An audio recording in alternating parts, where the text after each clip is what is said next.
While playing Shovel Knight, I couldn't help but smile. Here we are in 2014, a year filled with pseudo-realistic graphics and state-of-the-art machinery, and here I am just sitting here playing what is essentially an 8-bit platforming game. The funny thing is, I'd honestly rather keep playing Shovel Knight than the recent blockbusters. Shovel Knight takes that classic NES game formula and modernizes it just enough so that it's not frustrating and dated, but rewarding. It's unbelievably creative, funny, and a perfect ode to classic Mega Man, Zelda, and Castlevania games. Shovel Knight is a lonely, sad knight. His friend, Shield Knight, has been taken from him by the Enchantress, and he has vowed to get her back. It might seem simple, but the dialogue and the way it's delivered really drives the point home that all Shovel Knight really wants is his companion. On your way to the Enchantress's tower, you'll find the 8 members of the Order of No Quarter, and their often hilarious exchanges with Shovel Knight.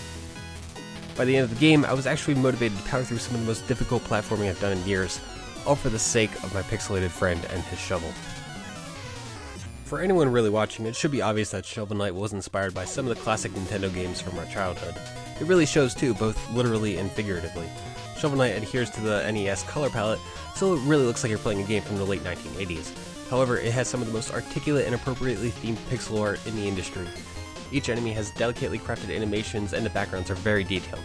I was particularly impressed with one boss and the large mechanical tank that he controlled. You could see the finer details in the design, and it was really just a jaw-dropping experience.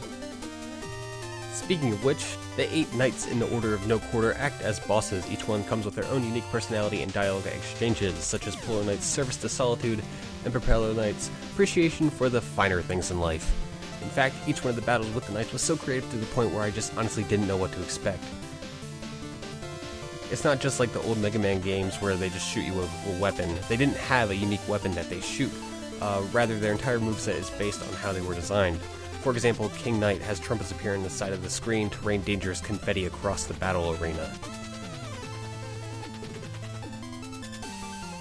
Shovel Knight is essentially a cross between Mega Man, Zelda 2: The Adventures of Link, and Castlevania.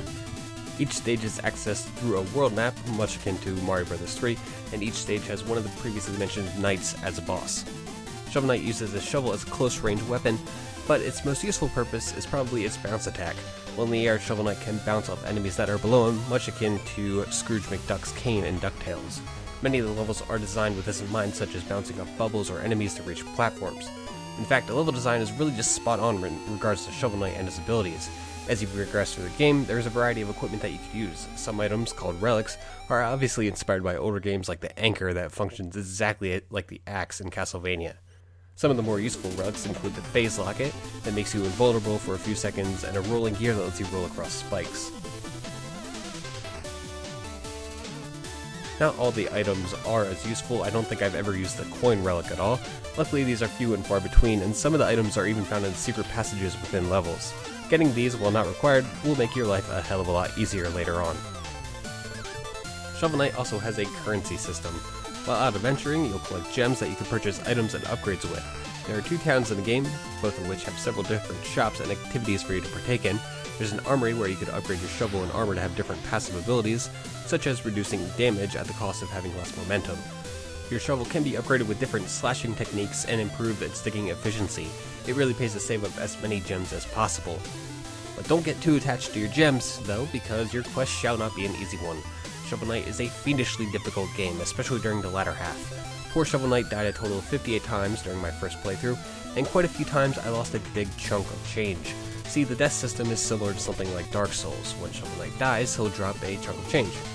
You then have the chance to recover your money if you can collect your floating money bags, but if you die on the way there, you lose it permanently and the process will start over.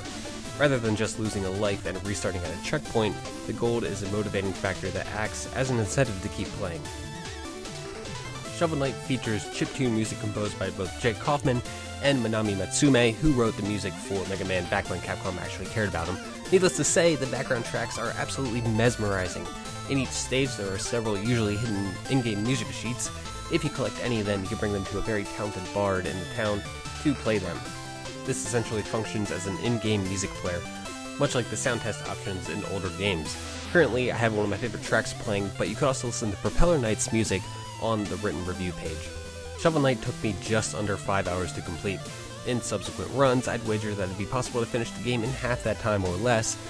but that would require some serious dedication and finesse. After completing the story, you'll unlock New Game Plus, which will let you replay the game with all of your items and gear, with the caveat that it's much more difficult. Healing items are extremely rare and enemies do significantly more damage. Either way, you want to replay some of the levels because odds are you missed all sorts of secret music sheets and shortcuts the first time around. Shovel Knight is one of those games that reminds me why I love to play video games. It's not about shooting people down, it's not about destroying alien warships, or even building houses out of dirt, no. It's about simple, harmless fun. This is a work of art, it's a labor of love, and without a doubt, it's one of the best downloadable games that I've played in years. If you call yourself a gamer, you need to play Shovel Knight. Slash mercilessly and dig tirelessly, my friends. Thanks for watching our Shovel Knight review for the Wii U, 3DS, and PC. Keep in mind that Shovel Knight will be receiving several modes in the future, free of charge due to meeting their Kickstarter goals. Some of these include a local multiplayer battle mode, gender swap, and playable bosses. There's no release date on these yet, but you can expect them in the future. In the meantime, feel free to subscribe so you can see all our other reviews, and tune in to JumpToGamer.com for all your gaming needs.